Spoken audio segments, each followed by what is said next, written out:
apa sih cita-citanya ini? Karena ini kan sudah tadi untuk mensejahterakan anggota, punya misi dan visinya sudah. Terus ada nggak dari guru tujuannya ini apa? Cita-cita ke depan untuk Yayasan Eka suatu saat nanti biar bisa membuat sekolah Hindu. Bapak Nyoman Ardike, Bapak Nyoman Sengam. Ya. Saya lihat rambutnya nggak kuning, saya jadi lupa. Pak Putu barangkali sama kuliah dengan saya, kemudian bekerja dengan saya, tetapi kenapa Pak Putu lebih berhasil dari saya?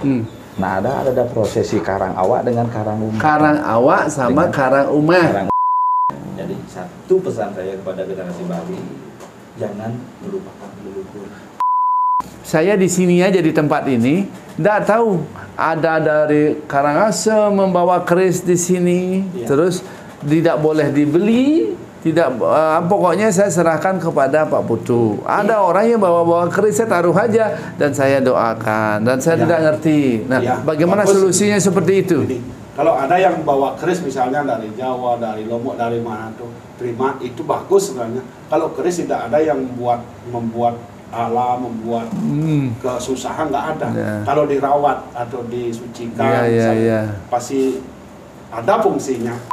Salah satu pahlawan kita, kerisnya ditaruh di saat mandi. Nah, sehingga ditembak mati. Nah, itu ada sejarah seperti itu. Bagaimana menurut Pak Pandey?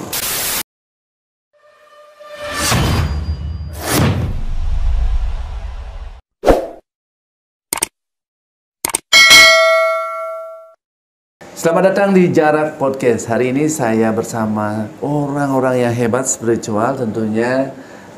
Mungkin bapak-bapak pemirsa belum tahu, saya Putu Sudiartana membawa acara ini di pagi yang berbahagia. Om Swastiastu. Om Swastiastu. Assalamualaikum warahmatullahi wabarakatuh. Salam sejahtera bagi kita semua. Namo Buddhaya. Namaste. Semoga pagi hari ini kita dalam keadaan sehat semua. Tentunya teman-teman bertanya, apa sih dan kenapa saya mesti harus menanyakan terkait dengan yayasan dalam gedung Ratih. Tentunya ya question mark lah ya, kenapa? Karena banyak sekali tokoh-tokoh yang sudah berkedatangan ke Abian Semal, Mamal, Badung, Bali. Ada apa? Ada yang sudah bergelut di sana, meminta petunjuk spiritual terkait dengan Guru Ketut Dharma Kresna Wijaya. Om Swastiastu. Om Swastiastu. Saya ingin tahu ini karena ada asap, ya pasti ada api. Nah, ini positif negatif. Nah, karena ini kita kalau membicarakan spiritual itu kita mesti harus benar-benar hati-hati, dan saya sebagai host pun juga hati-hati karena kebetulan di sini ada Bapak Pandey Margi yang memang mesti saya tanyakan nanti terkait dengan keris zaman-zaman dulu ya, waktu zaman Belanda, Netherlands. Orang dari pangkatnya itu ada pistol ya, ada pistol. Ya, kita dari pistolnya aja kita tahu ini pangkatnya perwira, ini pangkatnya jenderal dan lain-lainnya. Kalau beliau ini ahli di kerisnya. Nah, dari raja-raja itu punya histori dan pembawaannya dari kerisnya itu. Apakah mereka pengawal ya atau patihnya atau rajanya, dan nanti saya akan tanyakan dengan dalam ya, dan saya juga didamping oleh Bapak Nyoman Ardike, Bapak Sengam ya, Om Swastiastu ya, tentunya nanti saya akan bertanya banyak ya, karena beliau jago di situs-situs history of Bali, tentunya Bali ya. Pak Pandey, maaf saya tadi lupa. Om Swastiastu. Yang pertama saya tanyakan kepada ketua yayasan, yaitu Bapak guru kita Ketut Dharma Kresna Wijaya. Coba jelaskan sedikit terkait dengan misi dan visinya yayasan, apa tujuannya mendirikan yayasan itu, Guru. Ya, mohon dijawab dikit. Om Swastiastu. Swastiastu. Tujuan yang mendirikan yayasan ini adalah sebuah cita-cita dari dulu untuk umat, untuk meyatnya. Karena di Bali, yatnya ini identik dengan mahal. Baik. Ke depan biar tidak masyarakat ini merasa mahal meyatnya, kita bikin yayasan dengan hal yang kecil bisa menyelesaikan hal yang besar. Baik. Ya. Contohnya dengan metatah massal, kan bisa mengirit biaya. Ya. Dari nama yayasan, Yayasan Dalem Gedong Ratih. Dalem itu semua harus mulat sarira istilahnya. Mulat sarira dari kita Ke sendiri lah dalam, ya. dari diri sendiri dulu. Ya, Tidak usah menyalahkan orang lain untuk mencari pembenaran. Baik. Ya, mulat sarira ke dalam gedong. Gedong itu juga pusat ilmu. Baik, baik. Semua ada di dalam gedong. Baik. Tergantung kita kayak angga sarira kan Baik. semua ada. Iya, iya. Nah, terus ratihnya itu sinar. Sinar. Ya. Ya, kita mulat sarira untuk bisa mendapatkan sinar jalan kebaikan. Baik, terkait dengan kegiatan apa saja di dalam peseraman ini yang Pak Guru lakukan sudah terhadap pengikut-pengikutnya guru di sana, apa yang sudah dilakukan? Kegiatan kita di peseraman dalam Gedong Ratih dengan konsep mekariolan meyatnya. Lihatnya. Di dalamnya itu ada kegiatan ritual keagamaan, ada pewacaan keris, pewacaan situs-ritus, pewacaan pebayuhoton. Oh, Dari pewacaan pebayuhoton itu pewacaan utang karma utang yang harus karma. dibayar dengan upakara. Ya, menarik ini, menarik. Nah, ini tentu saja tadi saya dibacakan itu, maaf ya, saya sudah 0 ya, 0 itu berarti 99% apa yang guru bacakan terhadap saya dan keluarga itu saya tercengang dan menyentuh perasaan saya. Tentunya saya akan follow up di hari-hari yang bermanfaat nanti. Saya sama Pak Nyoman, ya, mungkin Juru Pande akan mengatur schedule untuk datang ke Padepokan ya. Ada lagi pertanyaan yang dititip oleh netizen guru ya, karena ini kan terpengaruh akibat ada pro dan kontra, ada A dan B ya, sampradaya dan lain-lain. Saya tidak ikut campur ke sana. Bagi saya ini sepanjang itu untuk kebaikan, untuk saya untuk diri saya sendiri dan keluarga, pasti saya akan laksanakan. Saya tidak akan minta pertimbangan kepada siapapun, karena ini adalah dari saya, oleh saya, untuk saya. Apakah ini larinya nanti ke program-program apa, kegiatan yang sifatnya, tadi kan disebut ada kegiatan bikin usaha-usaha minyak dan lain-lainnya, ini kan bisa digunakan untuk usada-usada lah, pengobatan masyarakat, anggota yang sakit. Seperti apa sih mungkin misi dan visi yang short term, yang jangka pendeknya untuk anggota daripada yayasan? Kira-kira guru coba dijelaskan sedikit ya. Visi dan misi mekariolan meyatnya nih kan ada ekonomi kreatif. Kita punya anggota di yayasan biar ada jalan untuk nunas merdo lah istilahnya. Baik, ya, baik. karena kita hidup itu kan perlu biaya. Ya. Ada yang punya ide untuk melestarikan kelapa Bali. Kelapa Bali. Ya. Karena di Bali endemik kelapa Bali ini kok jenisnya 108 kelapa yang berbeda.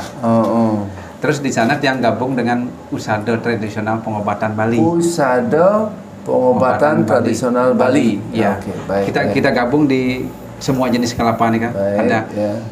Sehingga kita menelurkan PCO, Bali Dalem 35. Ya, baik. Ya, itu sementara terdiri dari 93 jenis kelapa endemik Bali yang berbeda. Baik, ya. Dan dari sana kita mau bisa membuka lapangan kerja untuk semeton Peseraman dan semeton lainnya, dan kita bisa berkarya wenten pemargi lontar untuk umat, untuk kesehatan. Sebentar dulu. Kalau terkait dengan anggota, ini anggotanya ada wakil rakyat. Saya pun sebentar lagi menjadi anggota guru, kan begini. Yang lebih besar lah, karena ini kan kita harus berpikir yang lebih besar, tempat ya mendukung orang-orang hebat juga yang bergabung di yayasan ini. Yakin ini, menurut saya yakin ini karena tujuannya baik.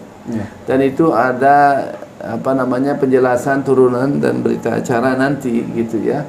Yayasan ini legal formalnya sudah nih. Sudah. Sampun nih. Terus Kemenkumham sudah. Oh ya, sudah, tinggal nanti didaftarkan ring kabupaten sama provinsi sudah. Sampun nih. Sampun. Oke, nanti tinggal pergerakan dan networknya. Baik, Pak Nyoman. Tentunya ini saya bangga karena saya berasal dari kampungnya guru juga Bungkase dan dekat lah gitu ya terkait dengan spiritual. Kita lahir di tanah Bali di Pulau Dewata ini. Di saat bercerita tentang hal Bali, apalagi spiritual ini itu leluhur ya, rong telu kita ya, dan hari-hari nanti panjang ceritanya. Saya tidak banyak menjelaskan, mungkin guru tidak perlu banyak menjelaskan, saya pasti tersentuh ya. Kita Semeton Bali, khususnya kita Sedharma dulu ya. Yang terakhir ini pertanyaannya, kedepannya ya yayasan ini cita-citanya yang mulia apa? Cita-citanya mungkin guru punya mimpi ya, tentunya kira-kira apa untuk ke depan, mungkin 5-10 tahun ke depan, apa sih cita-citanya ini? Karena ini kan sudah tadi untuk mensejahterakan anggota, punya misi dan visinya sudah, terus ada nggak dari guru tujuannya ini apa? Cita-cita ke depan untuk Yayasan Eka suatu saat nanti biar bisa membuat sekolah Hindu untuk umat. Nah itu maksud saya, berarti ini ya itu kan tinggal tambahin KBLI-nya ya. Tapi ada basic di bidang usada dan kesehatannya. Baik, begini, nanti ada aturannya, ya, tergantung KBLI-nya. Kalau sekolah ya formal, ya bisa di situ kan tinggal tambahan KBLI. Nanti terkait usada itu tinggal KBLI-nya ditambahin. Kalau bisa nanti bermanfaat bagi orang banyak dan itu bagus produksinya, tambahin BPOM-nya. Kan begitu, semua negara ini kan harus ada aturan supaya tidak salah kan. Kira-kira begitu. Terima kasih karena ini mulia sekali untuk mendirikan ini cita-cita yang mana belum ada. Kita sudah ada apa namanya UNHI sudah ada, beberapa sudah ada. Saya senang mendengarnya karena ini bukan kita fanatik terhadap masyarakat kita, tetapi banyak semeton kita punya anak-anak belum bisa sembahyang secara benar. Ya, tatanan ya mesti harus ada yayasan yang kebetulan yang juga sekolahnya di UNHI, S1-nya UNHI, S2-nya UNHI, S3 sekarang masih di UNHI. Nah ini itu cocok sekali kan begitu, turunan itu berbentuk yayasan. Kalau UNHI kan sudah ada ada platformnya tersendiri lah ya. Tetapi di desa-desa ini butuh sekali, apa yang saya sampaikan tadi itu belum banyak yang paham terkait dengan cara beribadah. Kalau Om Swastiastu ya masif lah, sudah bisa sama santi-santi kan. Nah, baru pada proses penyebutan. Iya, penyebutan. Harapan kita ke depan di pesraman, biar banyak ada pesraman-pesraman yang sekarang ini untuk umat. Suksmo ya. Oke, terima kasih guru ya, karena ini apa namanya waktu, mungkin guru mesti harus kembali ke Padepokan. Saya berikan mungkin guru mungkin duduk di sini. Saya mau nanyakan saudara kami yang saya sudah kenal, Bapak Nyoman Ardiko, Bapak Nyoman Sengam. Ya. Saya lihat rambutnya nggak kuning, saya jadi lupa gitu ya. Begini Pak Jero Nyoman, ada beberapa hal memang pemetaan, karena di sini juga ada, di pemerintahan juga ada Kadis Kebudayaan terkait dengan situs-situs.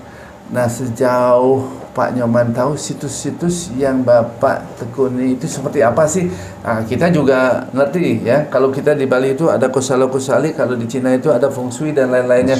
Coba dijelaskan sedikit supaya publik juga tahu. Ya. Nah, gimana tuh? Soal itu. Jadi sebenarnya kita kalau berbicara Bali tidak bisa terlepas dari Nusantara. Jadi Nusantara itu adalah 3 gugusan wilayah: Keramaan, Keresian, Keratuan, dengan konsep Bali Dwipa, Swarna Dwipa, Jawa Dwipa. Jadi di Jawa dengan konsep Raja Resinya, kemudian di Bali dengan konsep Karamaan Pekeramannya, kemudian Keratuannya adalah Swarna Dwipa, Kalimantan, makanya dengan konsep kedatuannya.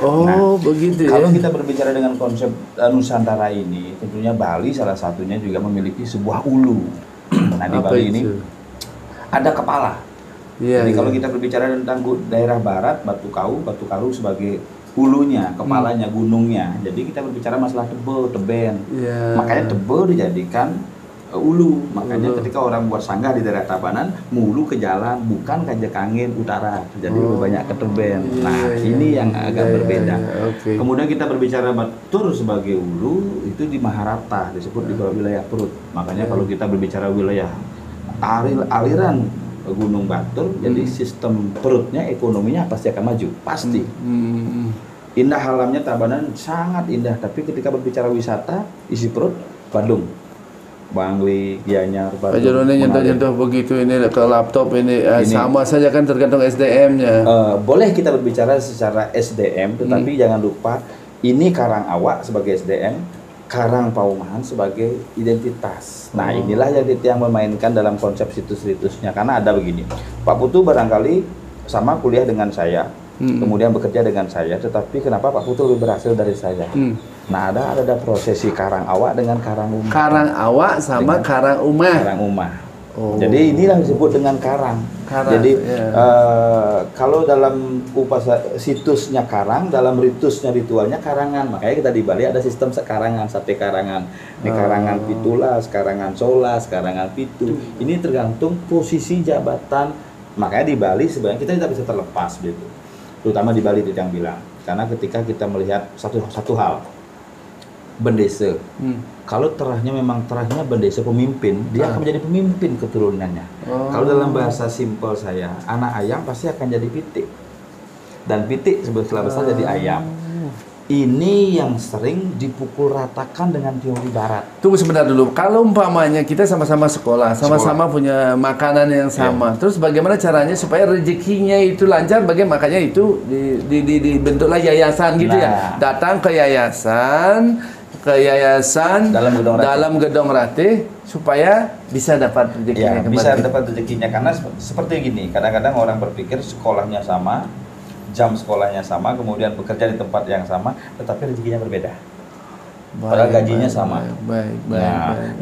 Dengan cara membuka cakra gitu. Apa gimana? Kalau dalam teori Weda, barangkali dalam teori yoga membuka cakra. Kalau dalam teori kami di Peseraman adalah membuka pintu karma. Membuka pintu karma. Pemirsa, ini masalah karma lagi karena semua kembali ke karma kita masing-masing. Semasa kita bisa jalani karma itu sepanjang kita sehat, ya kita masih bisa jalan. Tapi kalau kita sudah nggak sehat, gimana? Kan sudah dikubur sama makanya masyarakat. Mana itu? Kalau kita sehat bisa menjalankan karma secara teori. Kadang-kadang ada orang duduk di rumah dibawakan uang. Itu tolong carikan saya tanah. Itu karma orang duduk di rumah. Tapi saya keliling mencari siapa yang mau beli tanah, siapa yang mau jual tanah, saya keliling, tidak ketemu. Kadang-kadang ada orang yang keliling sudah tidak menemukan, jadi dirinya ada yang diam saja sudah menemukan dirinya. Tunggu sebentar, kan ada juga itu saya orang sudah kerja, tapi nggak bisa kaya, ya. Tapi orangnya duduk tidur aja, kok dia mobil mewah. Mungkin ini memang investasi masa lalunya keren. Itu investasi karma di masa lalunya. Tabungan dulu ditabung, sekarang ditarik. Oh iya itu ditarik. Karma. Masih bunganya nanti anak cucu yang menemukan bunganya. Ada kaitannya dengan reinkarnasi ya. Makanya di situs ritus itu akan terlihat siapa dia, siapa garisnya. Makanya kami di Yayasan Dalam Gedung Ratih ini bertiga keliling. Satu guru keliling membaca berdasarkan karma kelahiran. Tadi sudah. Saya menghubungkan berdasarkan tempat. Kalau beli putu dibilang keturunan pemimpin, saya lihat dulu rumahnya. Rumahnya ini ada Pempatan, ada Pura, ada Setro, ada Tegal, ada Beji. Itu yang butuh kepada pengusaha sekarang itu kalau mau bangun usaha. Feng Shui. Pemirsa, inilah orang-orang yang dibutuhkan oleh pengusaha sebelum berusaha. Mesti harus dicek dulu, diverifikasi secara spiritual oleh Nyoman Ardike, Bapak Sengat, dan beliau memiliki mungkin nasihat-nasihat yang bermanfaat untuk para kaum milenial yang mau berusaha. Apalagi? Satu lagi itu, kadang-kadang orang berpikir dengan siapa Anda bergaul, Anda akan jadi seperti itu. Contoh, kalau Anda bergaul dengan penduduk akan jadi penduduk. Dalam konsep jajar karang belum tentu.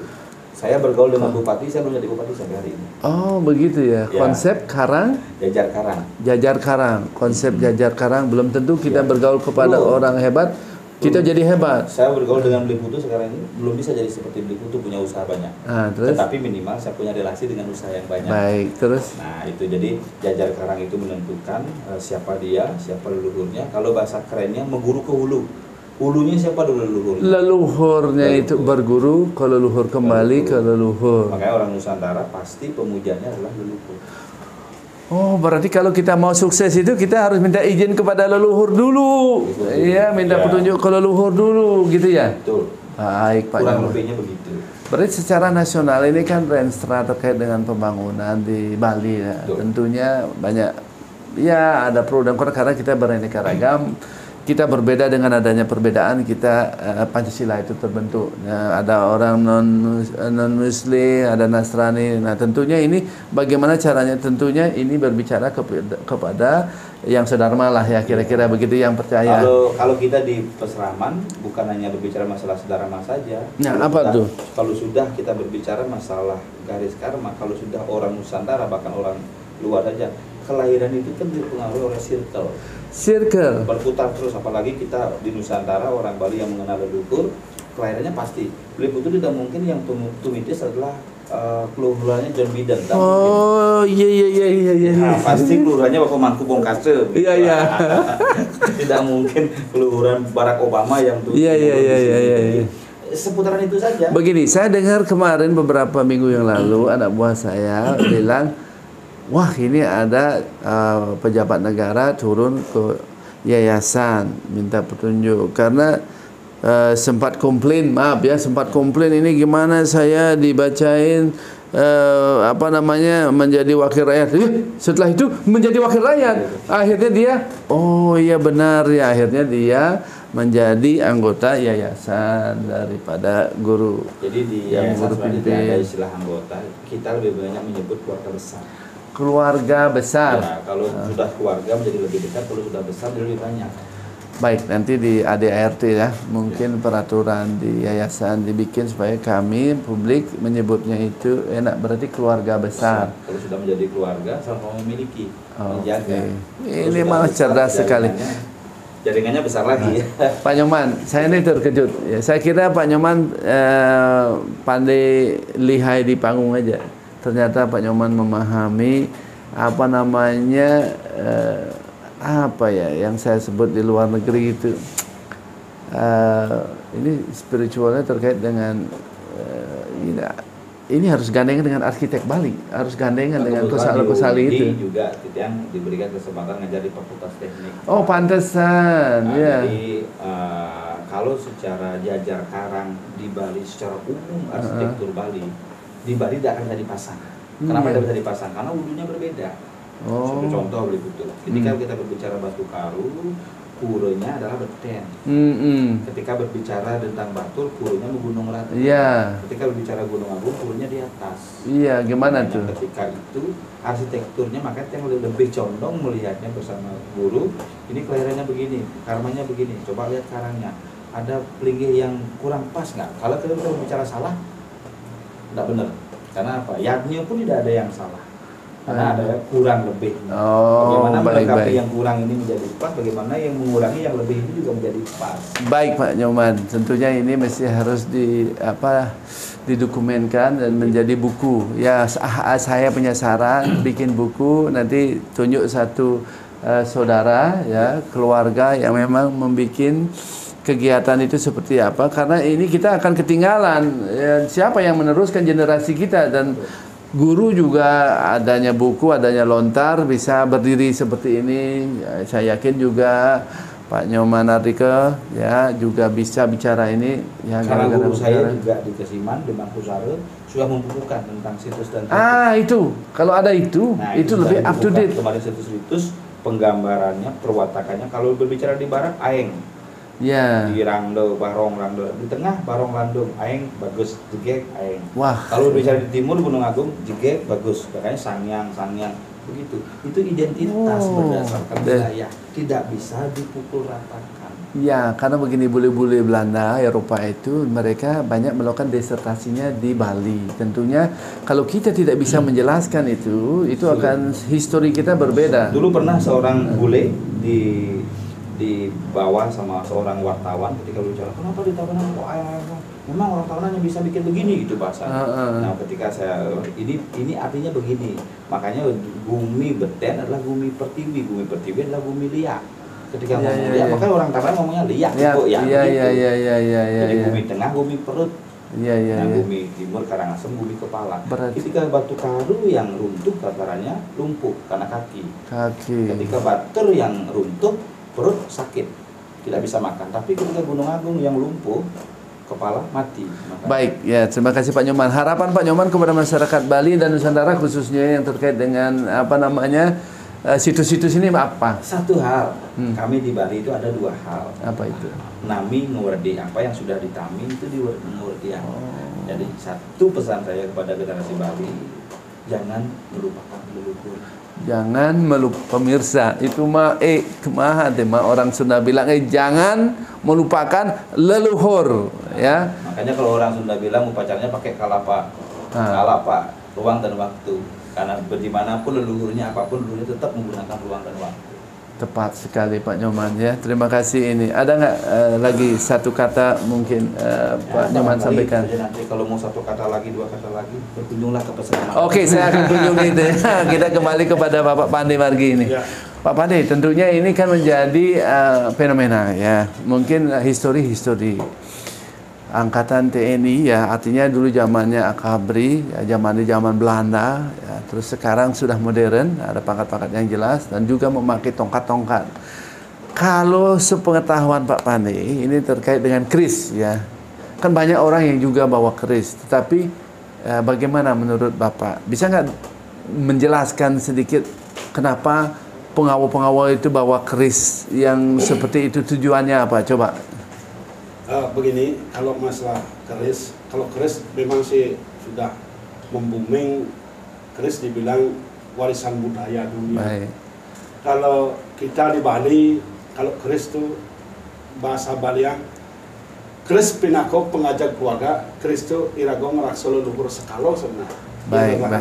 Baik. Ya. Kita merawat keris pinako ngerawat leluhur sekalo. Yang leluhur nih skala nih dong, di Batur Kemulan. Kalau orang Bali banyak yang bilang keris itu didewakan, dibilang pejenengan, dibilang sesunan.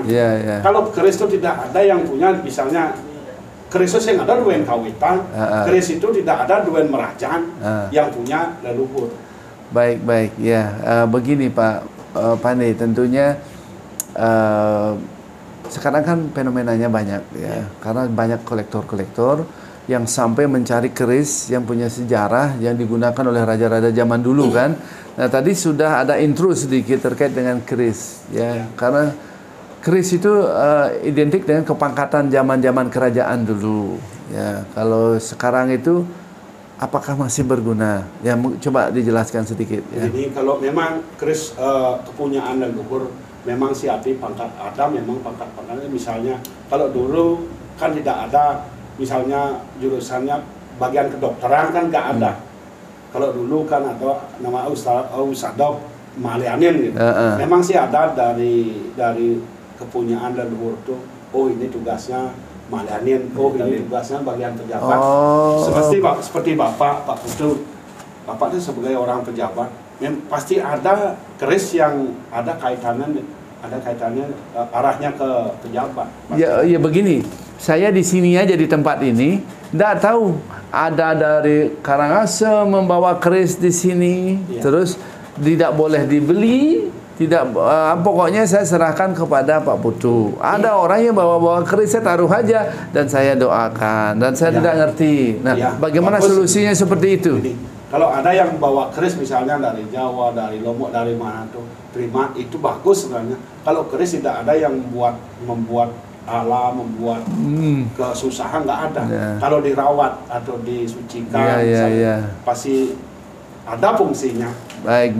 Pasti itu. Ya, karena begini, kalau saya melihat Sembatuan Bali bahwa keris itu gagah sekali gitu, ya. Dan itu saya senang melihatnya. Oh, ada saudara-saudara kita kayak Tut Kris, ya, Ismail, wah gagah sekali, dan beliau juga membela, wah ini protapnya membelanya, mau Bali, saya bangga, jujur saya bangga. Nah, tetapi ada beberapa yang memang mesti harus selalu dibawa. Bagaimana itu harus dibawa? Karena kita keluar negeri kan tidak boleh bawa senjata tajam. Nah, itu yang menjadi kendalanya. Karena saya mendengar begini Pak, salah satu pahlawan kita, kerisnya ditaruh di saat mandi. Nah, sehingga ditembak mati. Nah, itu ada sejarah seperti itu. Bagaimana menurut Pak Pandey? Begini, kalau memang sejarah begitu, memang saya nggak tahu jelas juga. Memang si arti dan tujuan keris, misalnya ditembak mati, ditaruh barangnya, kemungkinan saya percaya. Kalau memang dua-dua yang dulu tuh, saya percaya. Tapi kekuatannya udah ada. Apa sebabnya? Karena keris itu semua bertuah. Semua keris itu bertuah. Semua keris itu bertuah. Yang sudah bahannya dari 3 unsur besi. Seperti apa itu? Kalau 3 unsur besi itu ada namanya, kalau orang Bali dibilang Nungalane Madan Kris Sakti Brahmo Wisnu Iswara. Brahmo dari besi baja atau besi bayu. Kalau Wisnunya besi kayeki atau besi hitam. Iswara besi putih atau meteor. Kalau dibilang makin, kalau meteor kan mahal. Kalau dibilang makin, nikel dipakai untuk menyatukan unsur besi. Pak Pandey, terima kasih atas informasi keris ini. Tentunya ini semakin terbuka masyarakat terkait dengan keris. Kami akan turun ke sana mempertajam diri saya untuk pengetahuan baik keris maupun situs dan yayasan yang memang tadi dibacakan ke diri saya dan keluarga saya. Saya mengucapkan terima kasih banyak ya. Bila mana ada tutur saya salah, saya minta maaf. Guru, Pak Pandey, Pak Nyoman. Yang sebesar-besarnya. Kita akhiri dengan Agung Brahmasanti. Om Santi Santi Santi. Assalamualaikum warahmatullahi wabarakatuh. Sampai jumpa di lain kesempatan di Jarak Podcast Channel.